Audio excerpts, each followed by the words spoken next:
Hello, this is Tom from Never Center again, and I've got another video for you about some of the new things in Silo 2022.0. And in this video, I'm going to talk specifically about just several different workflow improvements. So these are things that aren't like banner features on their own, but they all add up to make a pretty big difference when, just in your day-to-day modeling. They're things that affect things slightly, but more like 100 times an hour. You'll just use each of these things, and hopefully they'll speed everything up and make everything better for you. Excuse me.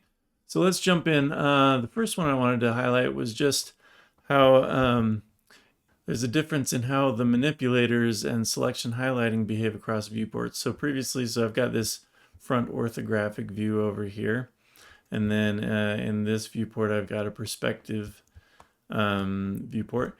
But previously, to do selection highlighting or use the manipulator, I'd have to click in another viewport before I could use it. So here I can drag this up and down in here and undo that. But I just go over to here, and without clicking an extra time, I can just go immediately to that manipulator.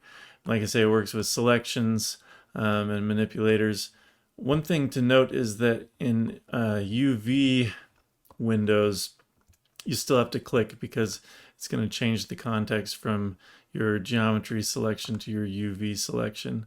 So, but if you're going from one UV window to another or one geometry window to another, then all of that works nicely. So that's just a handy click saving things. Those clicks add up, as I'm sure you know. All right, next thing is we've paid quite a bit of attention just to the interaction of your mouse and scroll wheel with any numerical field. So this applies to basically all numerical fields in Silo. So for example, say I want to set this to be a certain size. I've got constraint on here, so if I do any of these sizes, it will constrain them all together. Let me actually go into general settings. Let's put this on English units. Okay, so say that I wanted this structure to be 50 feet and 6 inches tall. So I'd do 50 feet and hit enter, and maybe I'll add 6 inches there and hit enter. So now it's exactly 50 feet and 6 inches tall. So previously, if I wanted to come edit this, it would be a little bit difficult to just select part of this text like this, because clicking and dragging side to side would make this value go up and down. So we disabled that. You can still click and drag up and down, and it will do it. But side to side lets you just come in and enter these values, highlight things, and select them and whatnot. We also have made some pretty big improvements just to how it works when you just scroll with your mouse.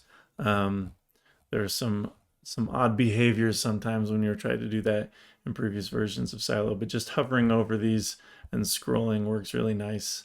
And like I say, that applies to basically all of the numerical fields across Silo. All right, next thing is, let's talk about tools windows. So let me just go into perspective view here. So previously in Silo, each tool would basically reuse the same window. So if I did like bevel options, and I came in here and I would, select some edge loop or something to bevel, would do that. It works fine. But then if I went to wanted to do like a local move or something, and I would come to local move and edit options before, that would reuse the same window. So it's kind of a pain, because if you had something like, you want to have several things open at the same time, like maybe your soft selection options, local move options, other things like that, you couldn't do that because it would just reuse the same window. Anyway, you can have all of these options windows open at the same time. If you liked the behavior how it was before, you can still go to editor options menu and choose tool options, And then whatever the most recent one you use, say if I come to local move, when you hit the options, it does its option windows. But if I just initiate the tool, modify local move, it will automatically fill in that window with those options. And you can numerically control it and whatnot. So anyway, just a little handy feature that, again, allows you to have, all of the options windows that you want to open at the same time, have them be there at your beck and call. All right, one more thing that I wanted to mention, just tools and workflow stuff, is we've made massive improvements to the undo stack, particularly with materials, but also with edge creasing, some UV stuff, and others. So in Silo previously, let me open, let's just do it this way. Material stuff was totally independent of the undo stack, but now we've just decided to add it all to the undo stack. So if you do something like create a new material and apply it, like I can undo that, the application, the creation, and redo it. And anyway, that's a very sort of basic but long asked for thing. And so, like I say, it works with, editing the values. So if I make that color, I would obviously want to undo that. And the application, which I showed, but can take some random color, apply it. That works on undo now, which is great. And like I said, edge creasing also is in there. This model is actually subdivided, so you can see this, but like if I do subdivision and uncrease edges, I can undo that now. And again, it's small things, but they all add up. But those are just some of the workflow improvements.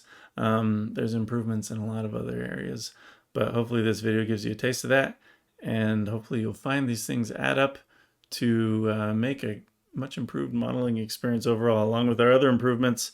Like in the last video I showed about just the huge advancements in subdivision surfaces that Silo has gained from using Pixar's open subdiv library to power the subdivisions. But we'll have more to come, and please leave your feedback in the comments, and we'd love to know other things like this that we can work on for you. Thanks.